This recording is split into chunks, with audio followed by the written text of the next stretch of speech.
Shanti, Shanti, Shanti. Om Shanti, Shanti, Shanti. Om Shanti, Shanti, Shanti. Welcome to Satsang.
So the time is now. Ask yourself, am I postponing the recognition that I am aware, that awareness is aware? Is there some condition that I think needs to be met? Do I have to be more loving? Do I have to develop compassion? Do I have to sort through my past? Do I have to forgive everyone I've ever known? What is the process I think has to take place in order for me to see what is already here? That awareness is aware. That awareness is before everything else. This is a way in which we delay the recognition, I am the self. We set up conditions.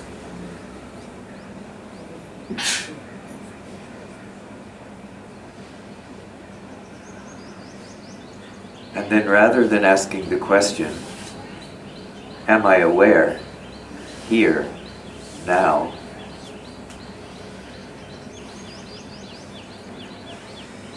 We go about trying to set up the right conditions in the mind, in the body, in the world, for us to awaken. Stepping over that awareness which is here.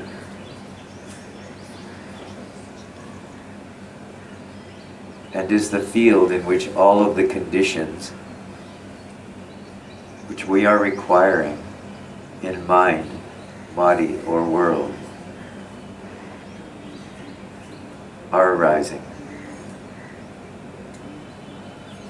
This desire, this belief that certain conditions have to be met before I can realize my nature as being consciousness and bliss.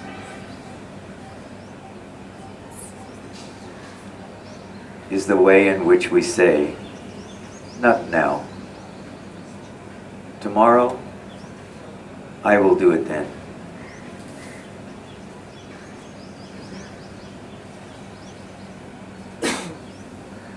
And we attach to this doer, and we set about fulfilling the plan. All the while, not looking at the truth. That which is aware is here now.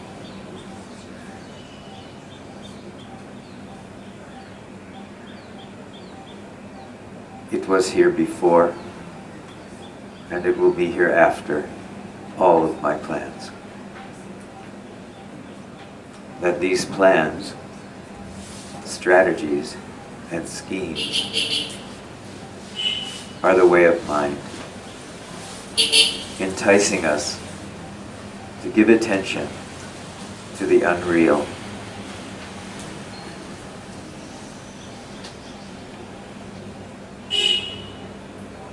Unreal not because we can't fabricate with our minds, with our imaginations, our plans and schemes and dreams, but unreal because they have no relationship to the truth. I am aware, here, now. This is the only truth. The self is ever present, always here, aware as awareness itself, aware that it is aware.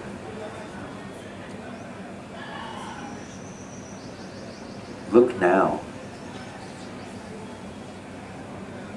Stop with your plans and your schemes and your routines for enlightenment. Recognize that you are aware in this moment, not some other moment, not somewhere down the road in the future, here, now. You are already here. Not here in the sense of this room, or the world, or this body.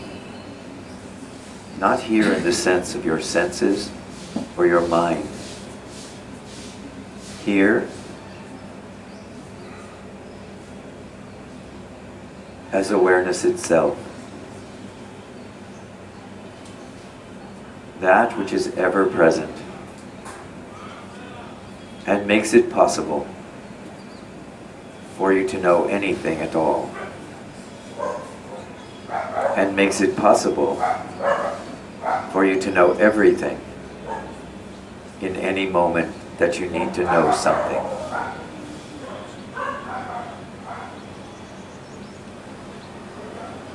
Simply remember, in every moment, I am aware.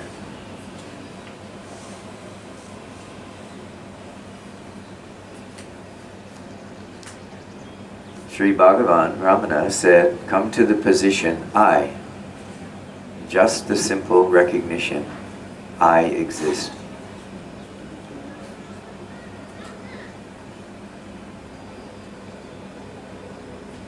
Notice that this I is aware. Normally, what this I will notice is what it's aware of. Male, female, old, young, rich, poor, like, dislike, world, sleep, wake, dream. This awareness normally goes straight to whatever the phenomenon of the object is, completely skipping over itself, completely skipping, noticing. This awareness is here and does not need any object or phenomenon to know itself as awareness. When I say awareness in this case, it has a tendency to sound static, like I'm saying it is an object in and of itself. But of course, most of you know this is not what I mean. Awareness is not an object. It is actually an awareing. Feels more like an activity than an object. This is why it's often said that when we are simply remaining as that which is aware, what is noticed is that some dance is going on. Some dance in the body, some dance in the mind, some dance in the emotions, some dance in the world. This is all going on. But from the position, or from the recognition, that which is aware is here now. Nothing is happening. There is only silence.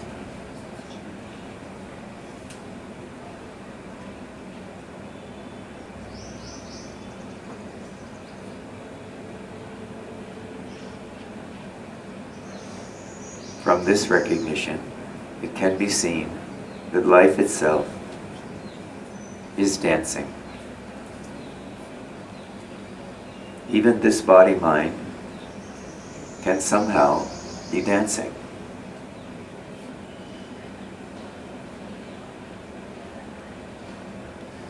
But it is clearly understood, not with the mind, but with being itself, that there is no dancer.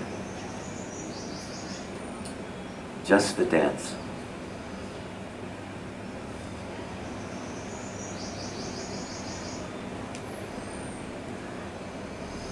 Now you are free.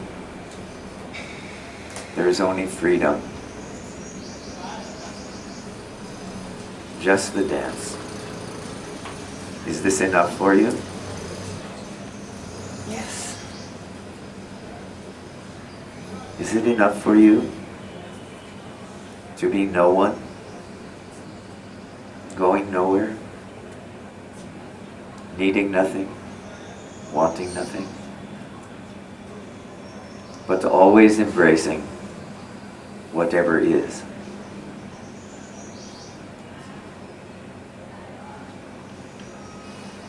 Simply allowing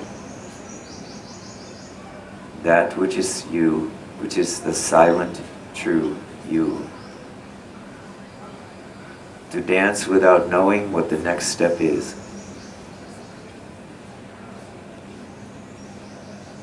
Is this possible?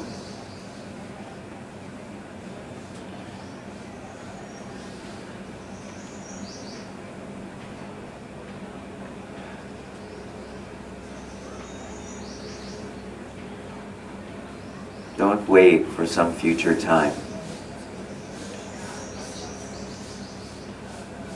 No matter what you think of yourself, no matter what the world has told you you are, no matter what you have believed in the past, come now to this moment and know clearly, I am aware that I am aware. This is enough. Become firm in this knowledge. There is only awareness. There is only the self. There is only this. All of this is that. All of this is God. There is nothing outside.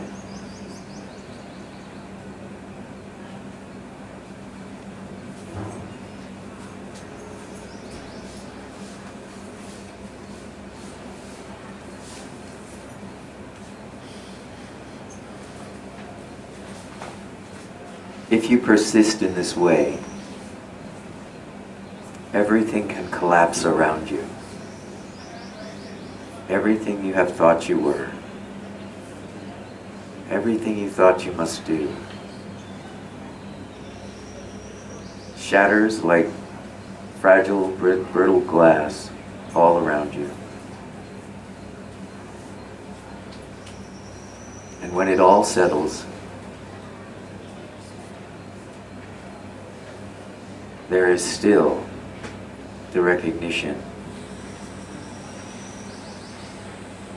that which is aware is here now.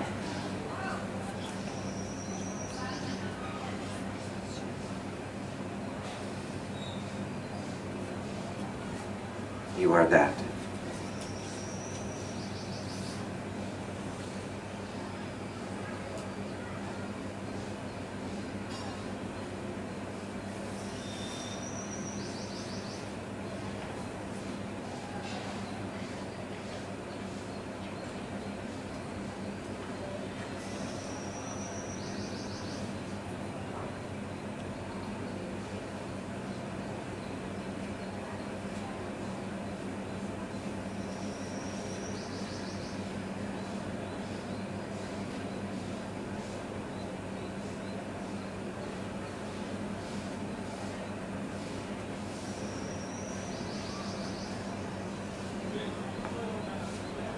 Come to this direct perception. Don't postpone. Don't delay. The conditions in which you find yourself, even with this mind which is still chaotic and disturbed in some way, or with this unfixed life that seems to keep escaping you, through all of that, you are this. You are that which is aware.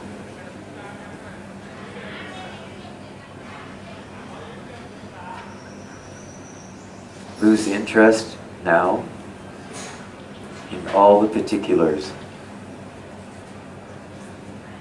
of the story of me, and come to rest here, now, as this.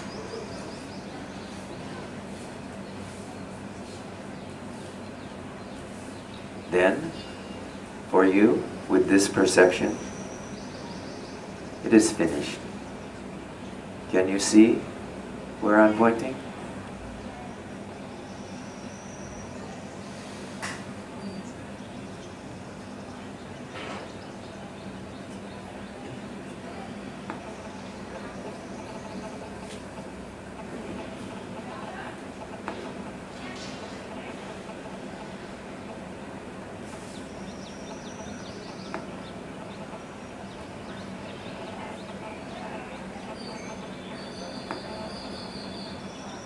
Some of you will even have to ask yourself, do I want it to be finished?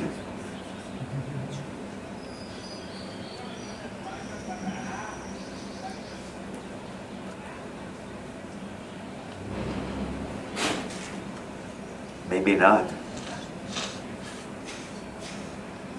What are you clinging to?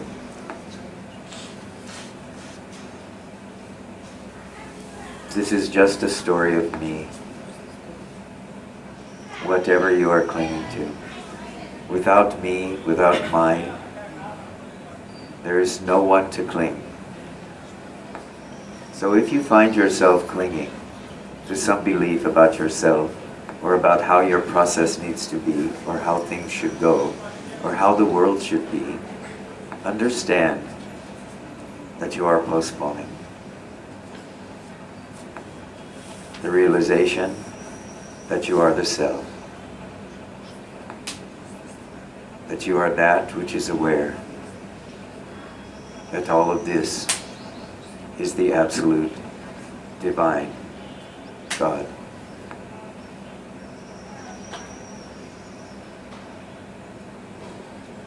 What is there that can keep you away from this bliss. Put it down.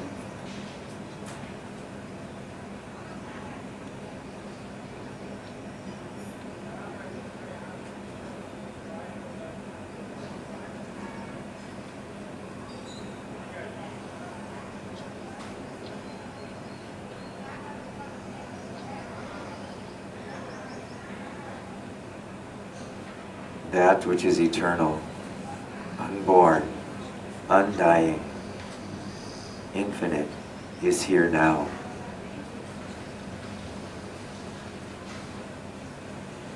Know it as that which is aware. As that which is aware, it's aware. Begin to follow this thread back into the absolute being which you are before everything else. This is already here. Don't be a fish looking for water.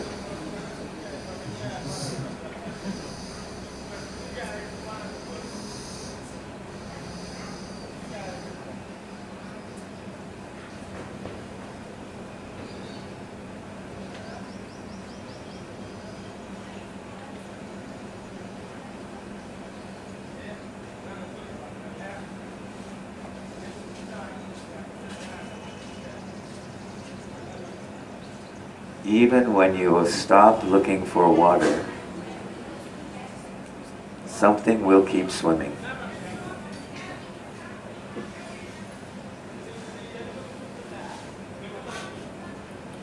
Nothing to be afraid of.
So if you have something you'd like to say or to share with us, please raise your hand and a microphone will come to you.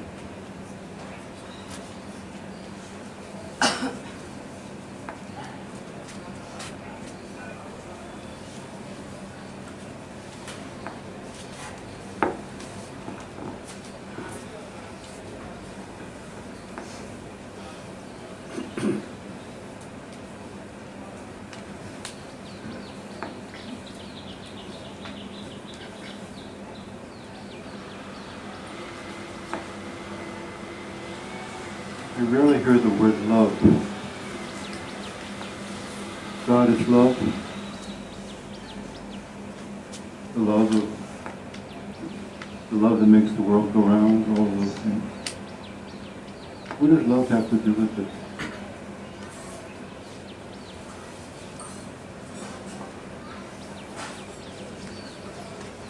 Or is this love?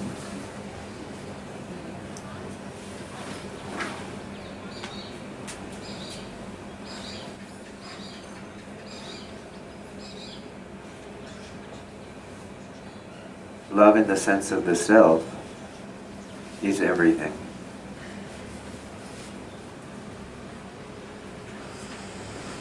Love, as a human expression, is limited. What I mean by that is love in the human sense is conditioned by I, me, mine. So there's always some attachment, some condition, some expectation around that.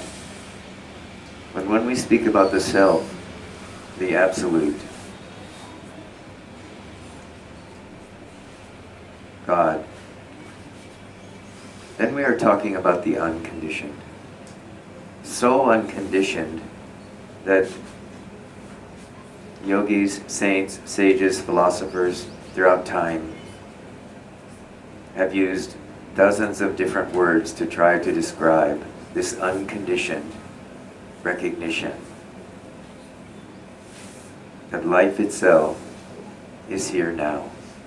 And so all these words are used. But love in particular is an important one, just in the sense that the self-recognized is always described to have a radiant quality. So words like self-realization, self-radiance, and so on are used. Others use the word love because it seems, in its unconditioned sense, to also imply the self-radiance of being, consciousness, and bliss. So this is what it has to do with it. Thank you. All those who come into the presence of a saint or a sage at some point come to realize that what the direct experience is for them is unconditional love. This is the self-radiance of the sage. This is the self-radiance of life itself. That's nothing to do with the sage. Bhagavan was fond of pointing out to people from time to time, when they would talk about him and describe him as a yani, and this word is used all the time, a yani, possessor of wisdom. But he was fond of pointing out, there's no such thing as a yani. There is jnana, wisdom, self-radiance, recognition. There is that, but this that cannot be defined when talking about a person. So we use yani as a colloquialism, but it's actually a misnomer. There is no yani. There is no sage. But there is seeing with clear eyes and clear perspective. There is self-radiance. And there is love in this regard.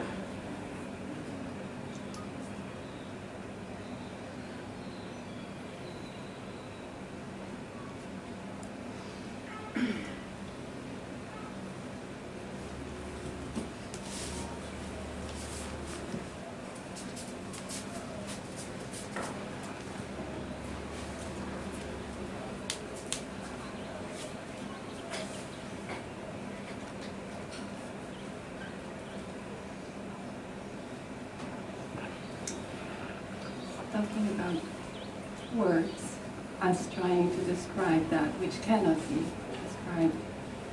Here there has been a lot of struggles with word awareness. So can you bring the mic up like this? Yes. Here there seems to have been a lot of, clearly there has been a lot of struggle with the word awareness. Yes. And saying, not awareness, but I am aware, which would imply, question arises, who says Yes. that? Yes. And if I'm aware, then simultaneously I'm implying that there is possibility of non-awareness. Yes. So, and I've heard you using the word, I'm here, and that one seems to resonate stronger. So I'm asking you for permission to use that. Yes, of course. That it's okay because, and this seemed to have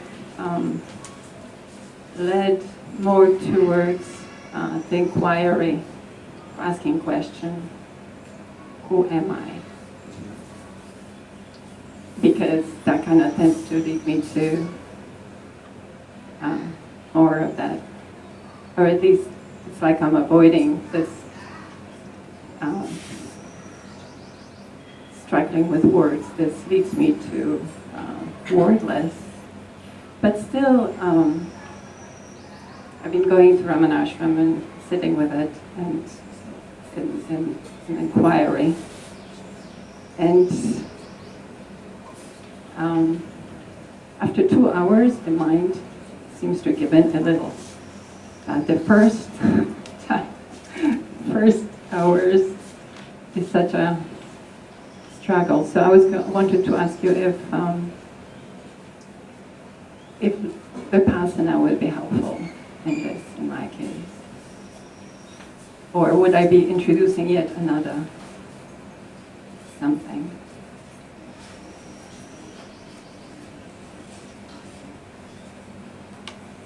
So you said that you are able to do some form of the inquiry for a couple of hours before the mind seems to give way, correct? Yes, I've been doing it lately. So let go quicker.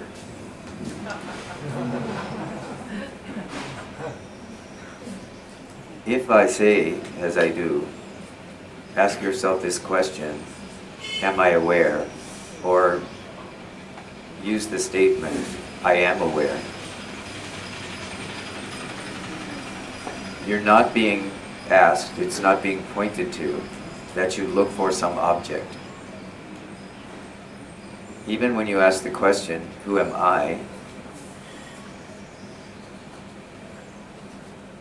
You have to ultimately come to realize that there is no I. And this is why I often say, be aware that awareness is aware. Be aware that awareness is aware. This completely removes the I concept. So this is what I would suggest for you. Because all of your statements were prefaced by I. So there's an immediate assumption that this I is in some way real, or maybe possibly related to this mind. So I have to maintain this mind in order to maintain contact with this I. This is false. So try there is awareness, that awareness is aware.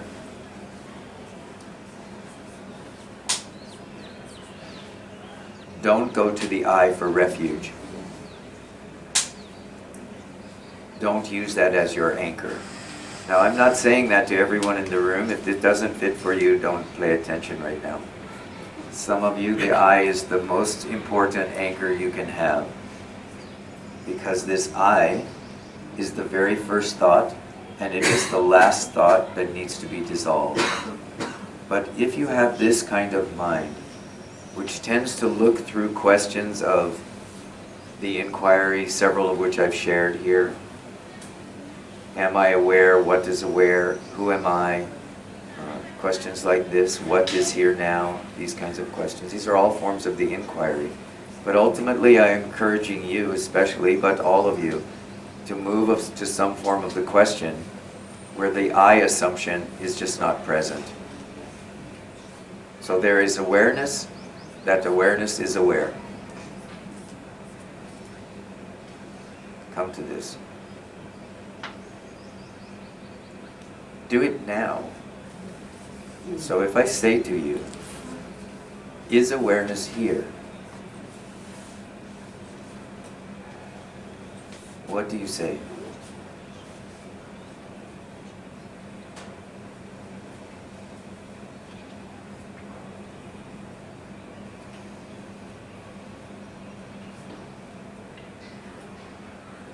Are you aware?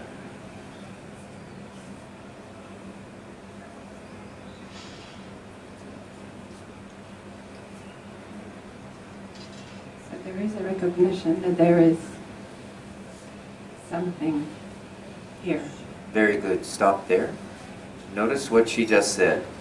She said there is a recognition that there is something here. The mind in that situation will emphasize something and begin to look for that object. But what needs to be emphasized is the reality, the recognition, there is something here.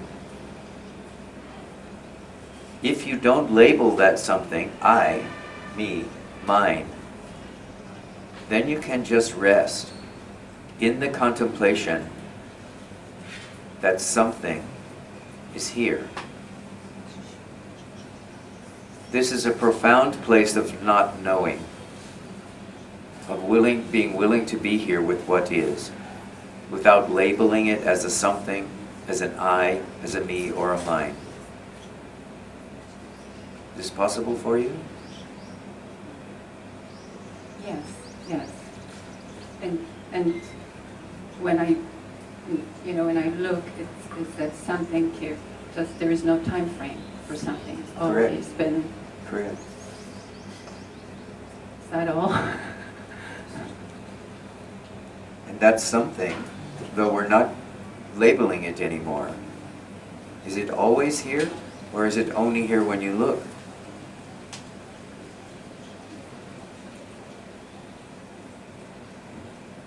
Well, because it's here every time I look, Yes. then it's always here. Then what can you assume? Yeah. Yes, it is the foundation for all looking.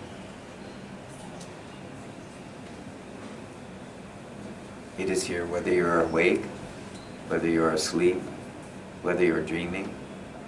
It is here in body. It is here as mind.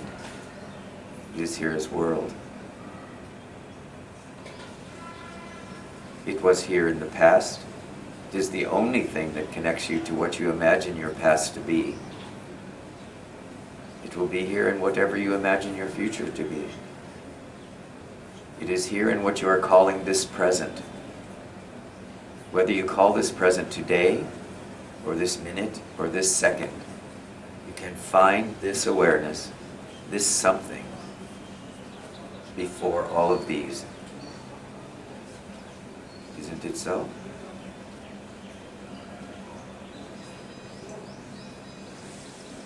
Yes, without it, nothing is. Without it, nothing is. Very beautiful. Yes. Without it, nothing is. This is what is referred to as truth. Without it, nothing is. So, rest as that. Don't pick up any other practices. This will just be some detour. This way, this is the path straight to the top of the hill.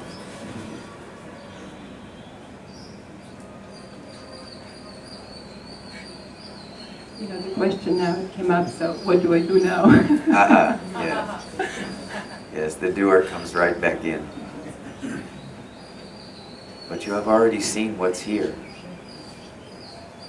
You can do whatever you like now, if you remain as that. The joy of it. There may be joy, there may not be.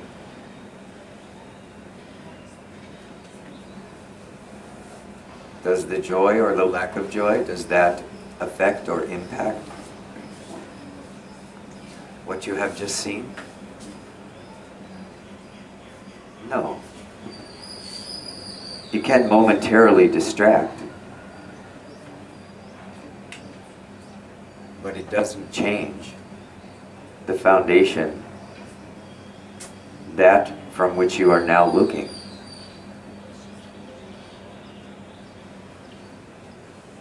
Stay there.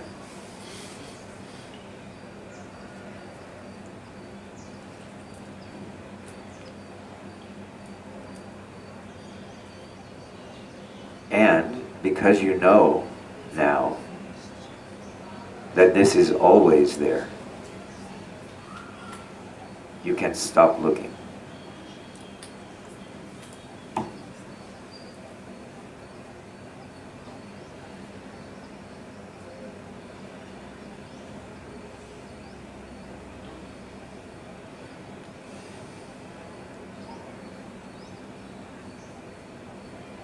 At any moment that doubt arises or some difficulty arises, come back to this prior awareness. Rest there until you don't need to come back anymore.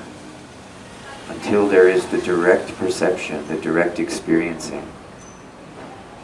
There is only this.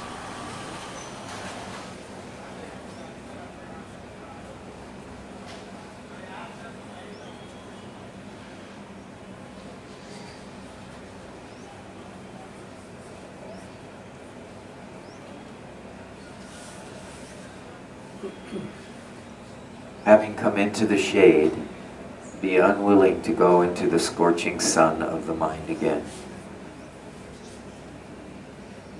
You are in the shade. Rest.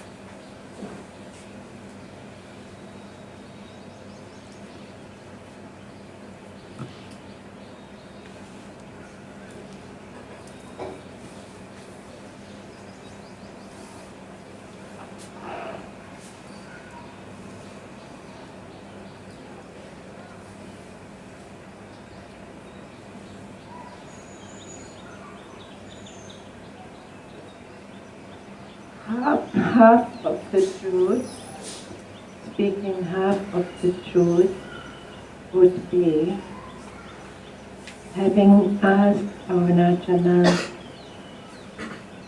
take me in completely, take me into my heart completely now. And having asked Green Tara, give me the courage to let go everything completely.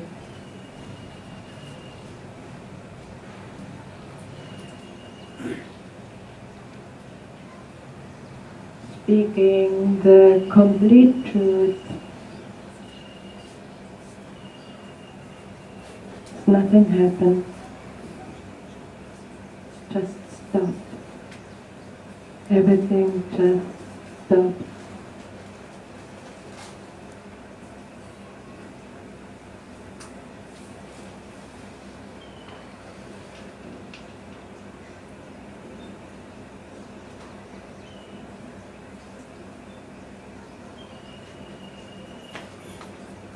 It's only gratitude and love.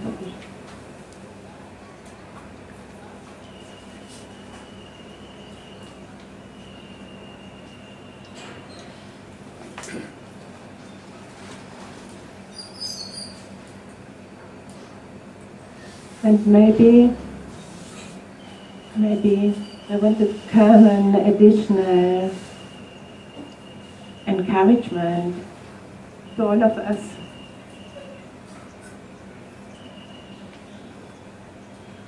It's possible now. No. Just here. No.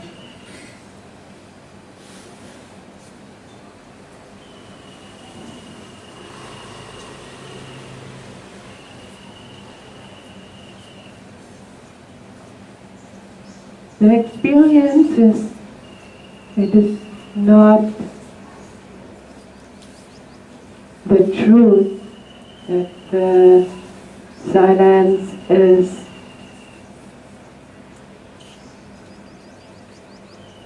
nothingness or stiff or boring. The experience here is this silence is most alive. More alive than I ever felt anything alive in this lifetime. It is so alive, so vibrant, so fulfilling that everything falls like away, completely away, like meaningless before.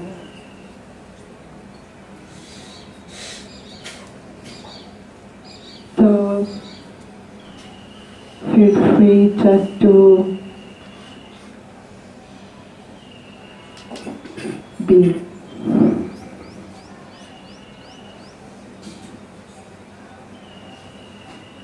Feel free just to be.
So there's awareness and there's also perception.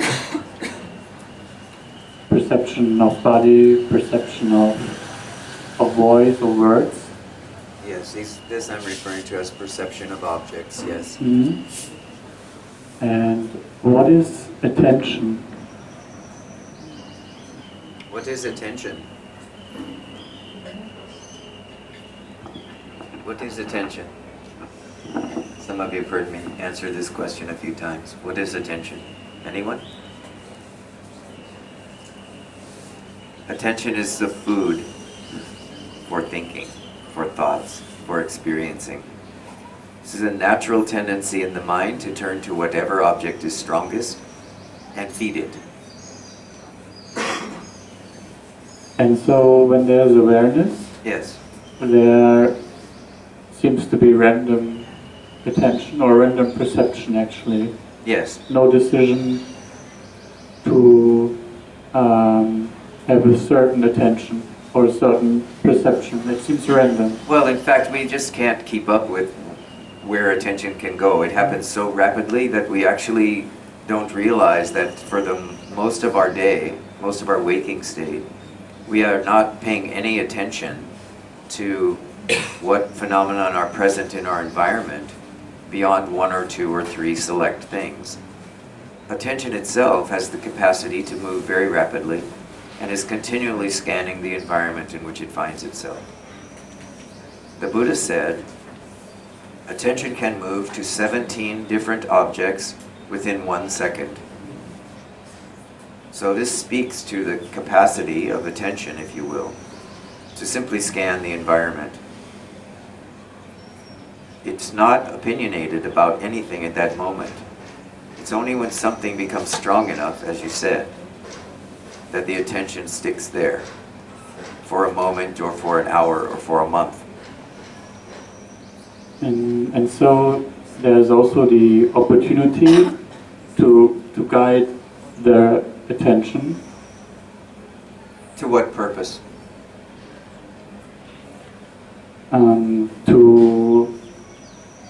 To influence the experience. To what? To influence the experience, the perception. To what purpose?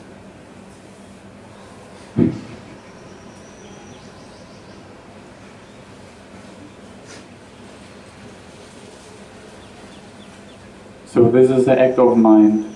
Doing this would be This is what? an act of mind. Mind is doing this. Yes. Okay. Yes. To what purpose?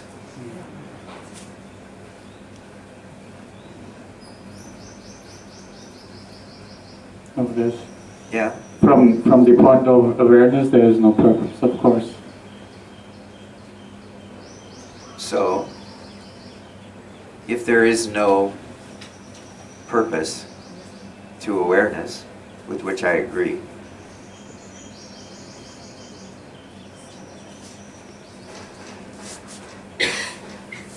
then it can be useful to us, as we're doing right now, to investigate what is the purpose of intention, of attention, of the mind which is jumping from place to place.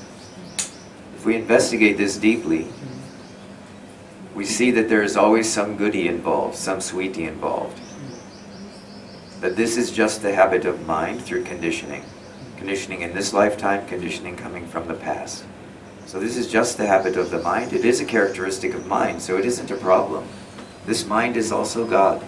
So this is not the problem. The problem is the habit that develops over time of identifying this tendency to explore what is happening in body, mind, and world with some sense of purpose. This purpose is generally, for most people, to pursue the idea, this is significant to me, this is significant to mine, this will be important to this body, this will be important to this mind, this will be important to this world. So it's a assertion, if you will, of identity based in body mind. Okay? This is the purpose of it. So, knowing that, you can now ask yourself, is there a higher purpose? Is there more meaning? Is there something else I could be looking at? Using this faculty of mind, which you are calling attention. Who's the I then? Huh? Who's the I then? Who is the I then? Then, yeah.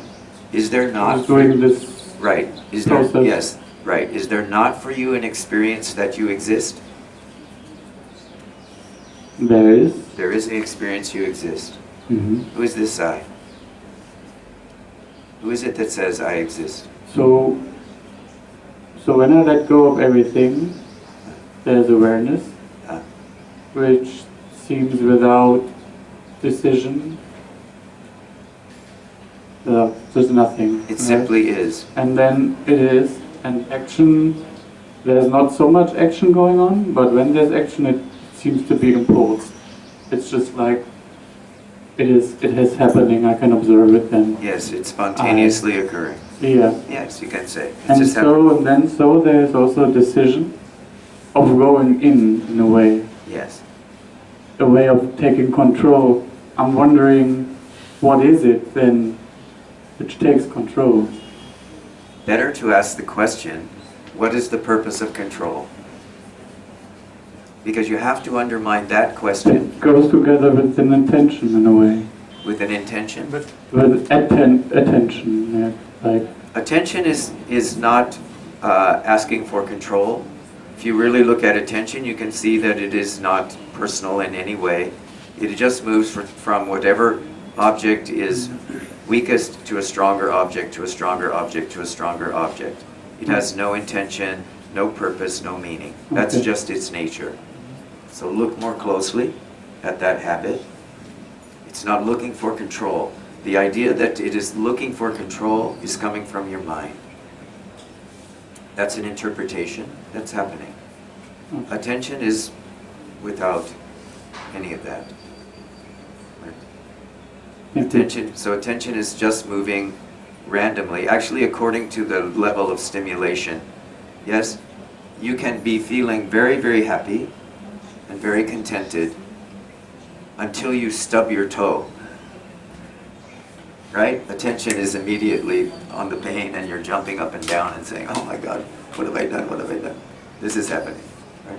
So attention just does not care. It only is based in what is strongest at the moment. This is also true in mind. If I say to you, can you bring this sense of self-radiance, this sense of self-love that we all have? This is the greatest quality we all possess, is this recognition that we love ourselves on a deep level, not on the surface level of the mind. But we can all say, yes, yes, I feel this. If you feel this now, then I can say, now bring something difficult to mind. And see if it's possible for you to stay with this self-love while the attention is wanting to go to self-hatred. What is stronger vibration? Actually, I'm experiencing it in a way to stay with you in the present moment while my mind is trying to process what you're saying. Yes. And this Yes. is, I can feel this play actually. Yes. So now let go of all of that. Don't process anything. Don't even listen. I have nothing to say. I am not saying a thing. There is nothing happening here.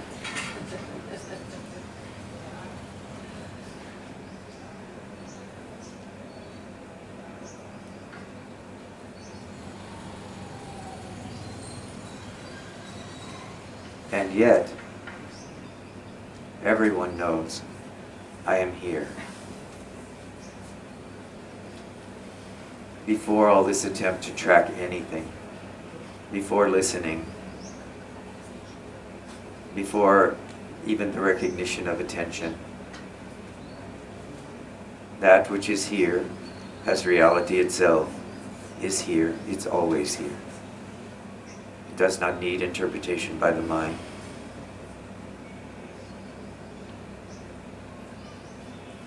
It doesn't need attention from the mind.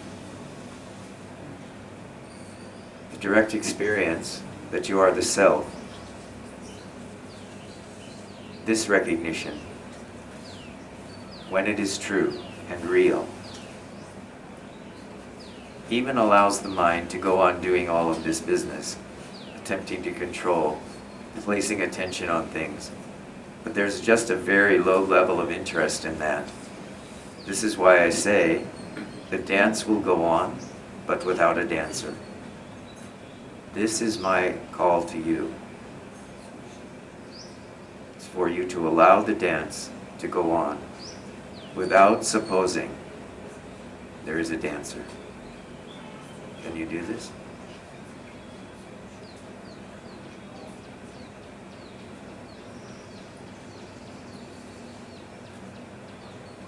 I feel that there comes confusion, or like that this you triggers something which mind is asking, who's you, right? Yeah. So This is another projection of the mind, of your mind. at with this moment. word, it tries to objectify it in a way that Yes. You see, it's also true that as long as in you there is a belief, there is a me, right? There is a mind, then there will also be a belief, there is a him, there is a you. I leads to you, leads to they. This is the story of the mind, right? So, undercut I. This is the purpose, in a few words, of the inquiry, who am I? Is to begin to see that every you that I can possibly come up with, every you I can possibly resist, every you I can possibly grasp at, every you I can possibly want to keep as my own, outside of myself, every you is only a projection of mine. It has nothing to do with this awareness which is pristine. And it's in this awareness that all of the imaginary yous are able to be loved unconditionally. Why? Because the understanding that has come along this way of looking is that all of you is only the self. Every you is the self. Now what is there to argue with? What is there to struggle with? What is there to resist?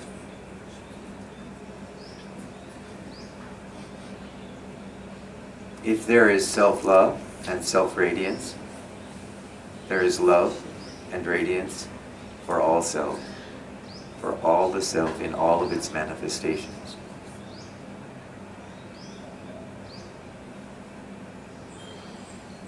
thank you.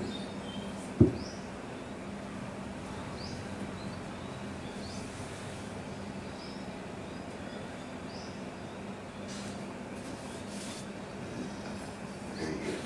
Very good.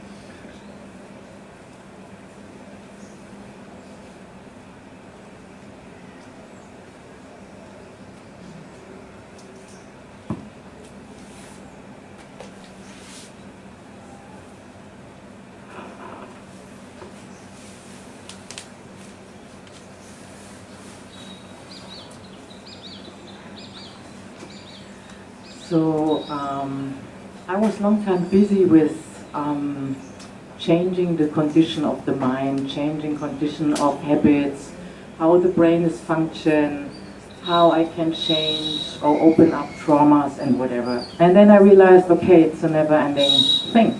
That's not the self, the true self.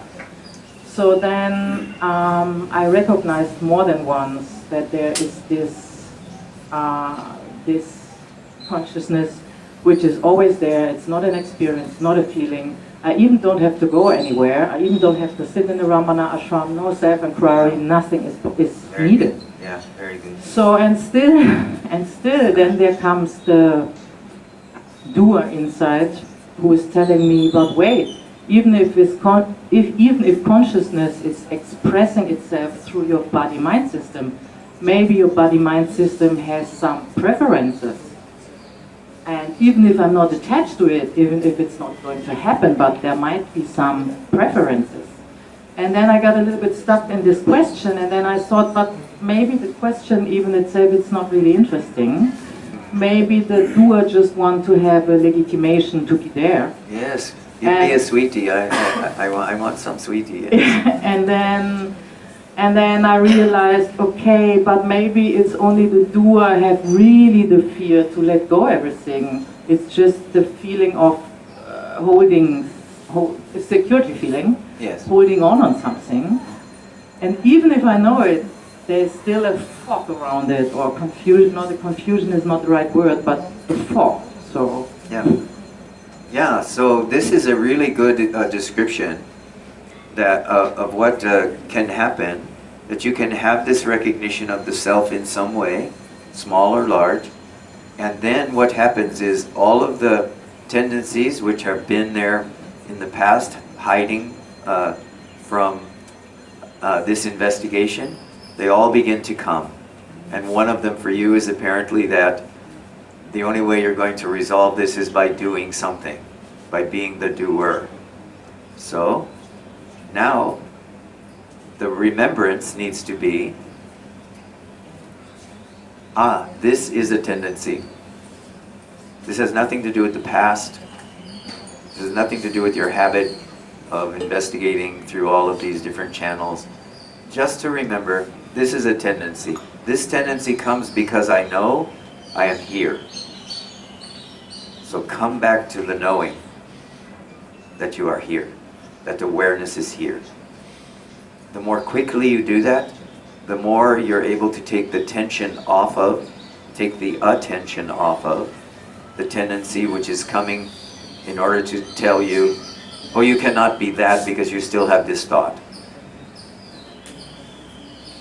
I cannot be awake because this habit is still coming. This is all the lie of the ego. So just understand, you don't need to unravel anything. You simply need to know the truth of it. This is a tendency. This tendency is arising in the mind. Can even be a tendency which is arising in the body without the mind really getting involved. It's just a habit that has taken place throughout your life, throughout the past. And so now it comes again. But now you can anchor yourself in the recognition that this is a tendency and I am that which is aware of the tendency. Very simple, very direct. Chop it.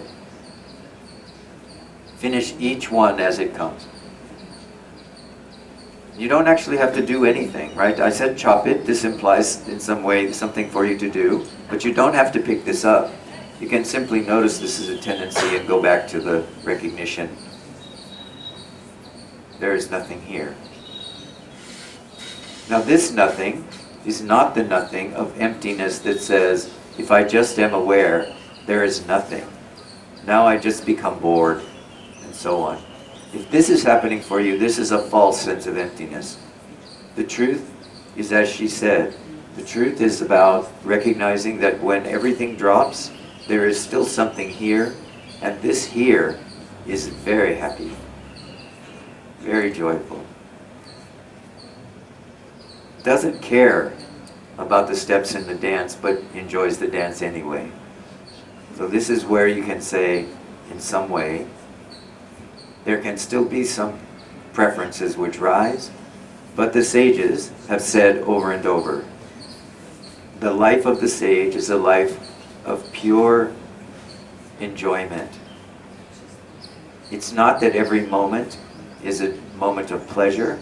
It's that for the sage, whatever comes, whatever is here now, that is preferred and accepted as the divine itself. All of this is that.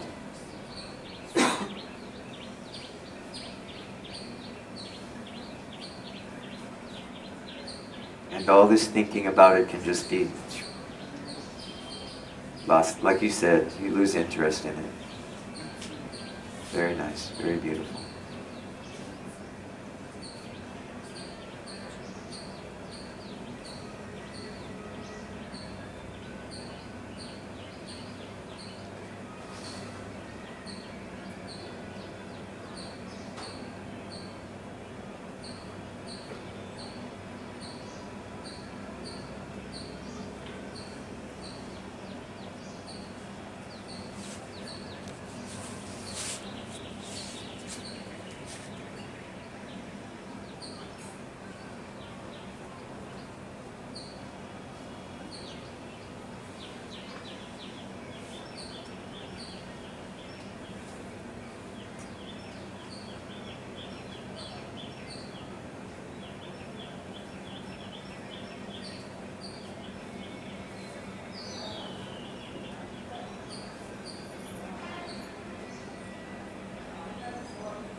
The question is about the words attention and intention. Because I thought that intention directs attention, but you said that there is no intention behind attention, and if there is no, then I don't understand the word intention. The word intention? Intention, yes. Intention is something that the mind is capable of, right? You can say, I'm going to go to the market, right? Yes. So this is just a naturally arising thing in mind as well. This is related to the mind-body, however. And what is the connection between intention and attention? You can see that in order for the body to move, some intention usually precedes the thought to move. Something in the mind is moving, and then a decision is made, move this hand like this. All very quickly, all beneath the conscious mind, but nonetheless there is some movement behind it. If you sit in deep meditation or samadhi for a long period of time, you can see very clearly that without some desire in some way from the mind, the body does not move. It just does not move. So it's always preceded by some thought. You can also see in deep samadhi that attention is spontaneous and moves according to the strength of the object, which is because, for instance, sound, hearing, interpretation of sound, the movement of that attention toward that object is of a continuum. They are not separate steps. The attention, which moves to a beautiful sound or to a disturbing sound, happens instantly in connection with its object. You can see this very clearly if you are in samadhi or in a deep meditative state. So this is the difference. Attention moves of its own volition tied to one of the senses. Intention moves, causes movement in the body or in the mind in relation to a thought.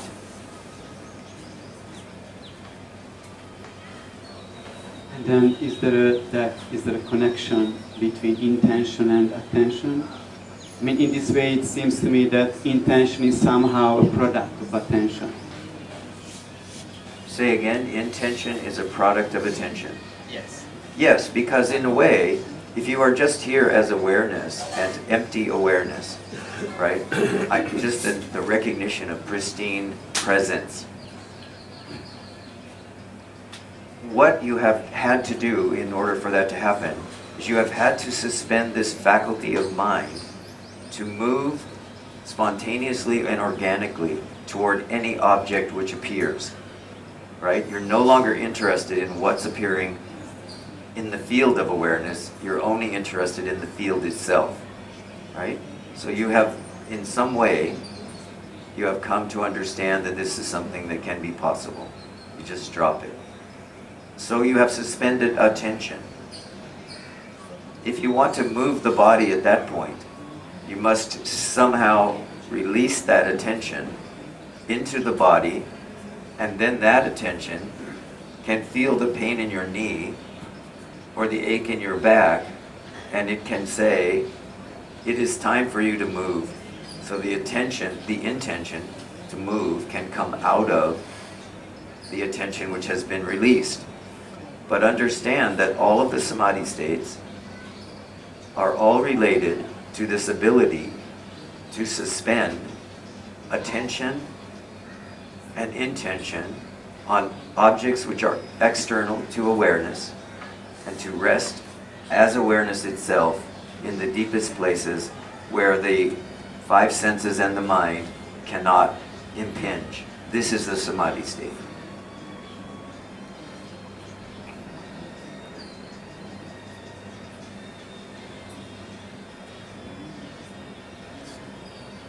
So in this way, it seems to be that there is no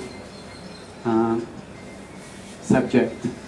I mean, in a sense of if our attention is driven automatically. So it happens like randomly. Then Not- the sense yes. of I do and I want and I pay attention just doesn't make sense. Yes, of course. This is the whole point of Advaita. The whole I experience doesn't make sense if you really look at it in this way. Yes, I just never thought or never had a look at this point of view. Yeah. If attention works like that, that means that there is no one. There is no one.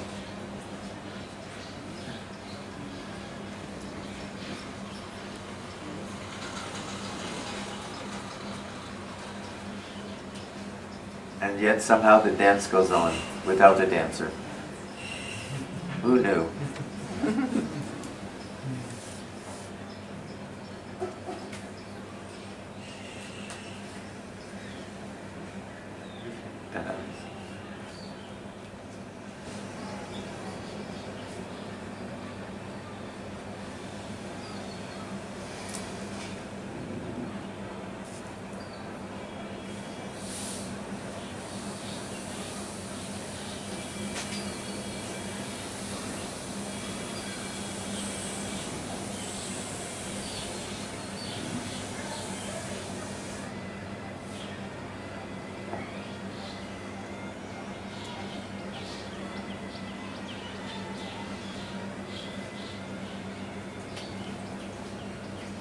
So thank you all for being here,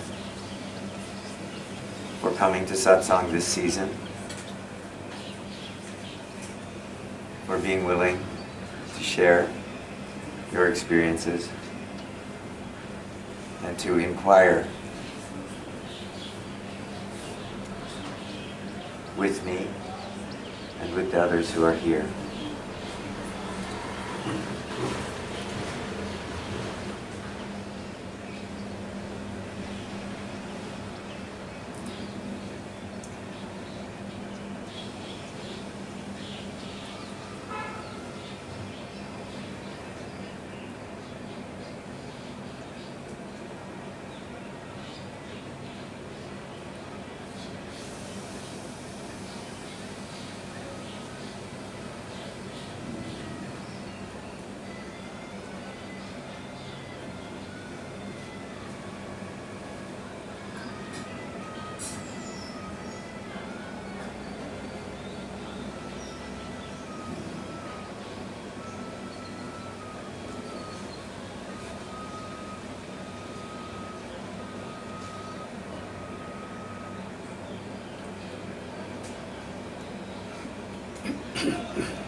And please extend your love and your gratitude to the members of the team that make this possible, to the owners of the home, to Shanti Kumar, who offers this space every year.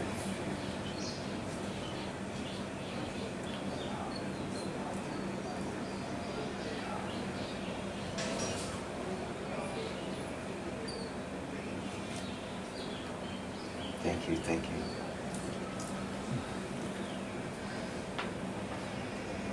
Om Trayambakam Yajamahe Sugandhim Pushtivardhanam Urvarugamiva Bandhanam Mrityor Mukshiyamam Ritaya Swaha Bhuva Bhu Om Sat Jum Ham Om.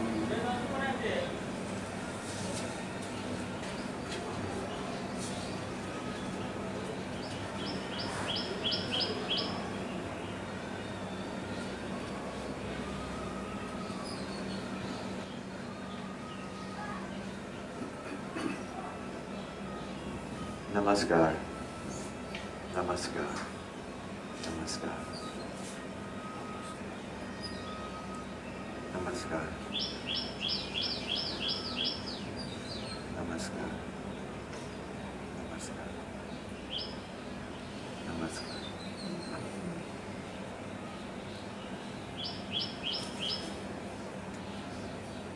So please enjoy some coffee, some tea, some biscuits from the Shanti Kumar family.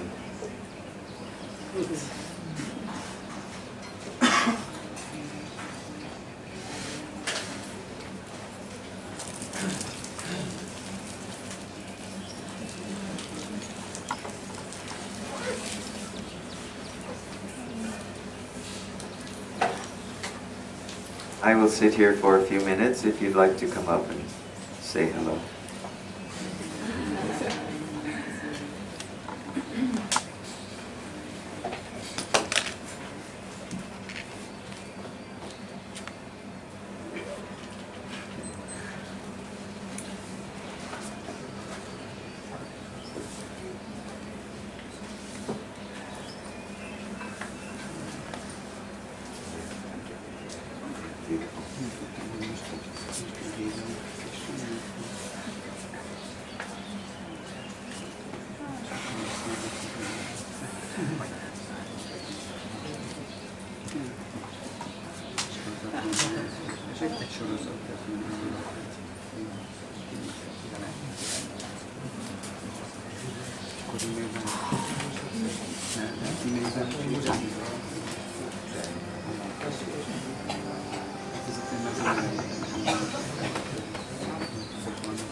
Én el akarok búcsúzni tőled is.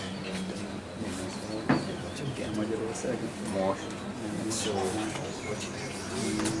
Vasárnapot már csak hónap vagyok.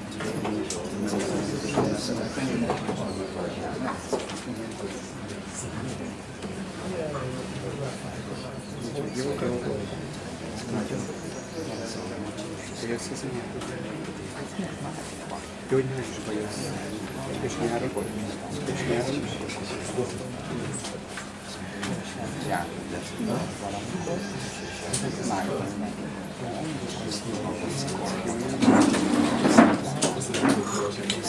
Majd meg szoktam tudni, hogy ez azért ilyen.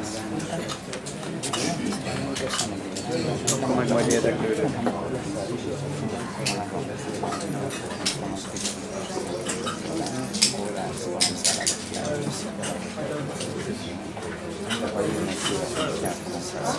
Jó, hát akkor nekem megvan a címer, akkor találtam meg még van tudja, hogy józan, amit tudjuk beszélni, már legalább a szakmában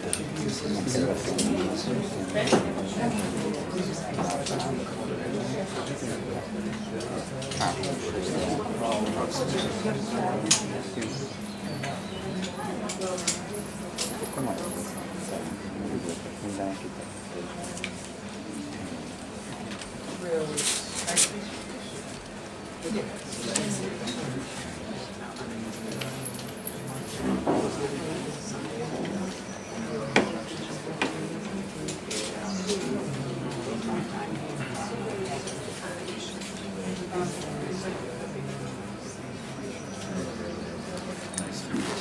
See you again sometime. Oh, very good. Okay, definitely.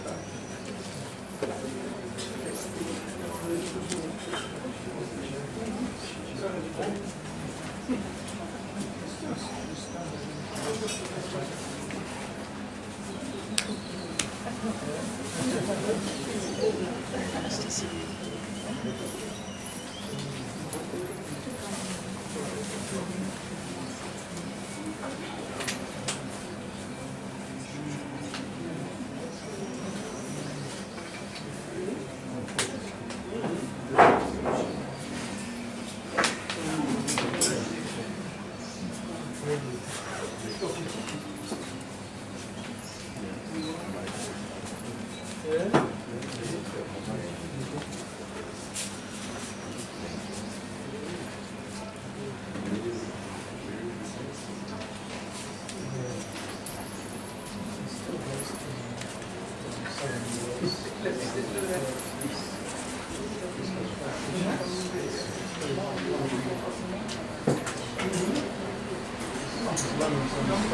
Thank you. That means you have to start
because once you mentioned that to me, then I realized there were other those who are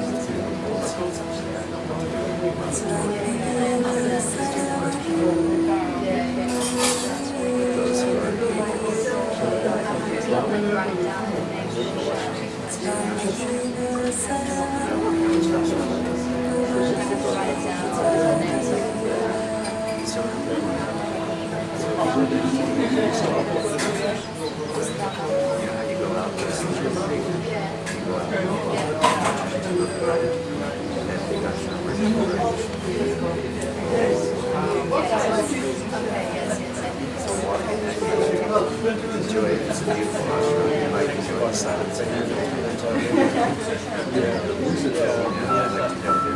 So I was there. She showed me something.